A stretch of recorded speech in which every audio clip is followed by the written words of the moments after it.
Gledate Gorenjska poročila na GID TV. Kako bo Slovenija letos kolesarila? Kam se lahko odpravimo? Letos je jubilejno leto kolesarjenja v Sloveniji. Kolesarjenje praznuje 130 let od ustanovitve prvega kluba v Ljubljani in seveda bodo vse prireditve, ki bodo letos izvedene, posvečene tej visoki obletnici. Slovenija kolesari je akcija, ki traja že 17 let.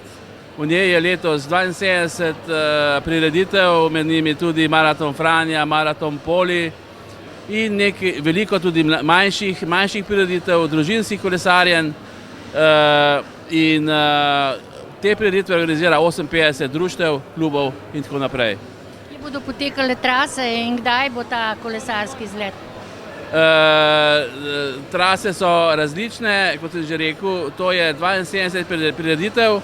Začeli bomo v mesecu marcu, zaključna prireditev je v Beltincih 8. oktobra v klubu, ki tudi letos praznuje visok jubilej, to je 70 let aktivnega delovanja. Bliža še čas, mi smo z gibanko izdali, to se pravi, mislim, da se bo tudi vreme otoplilo, treba je kolesa dati na plano, na servis, v fitness, teči in seveda, ko bo vreme dopuščalo, na Primorskem že, na kolo in trenirati, seveda v skladu z zdravniškimi navodili, tako da bodo pripravljeni prišli lahko na prvo prireditev in na prve dirke.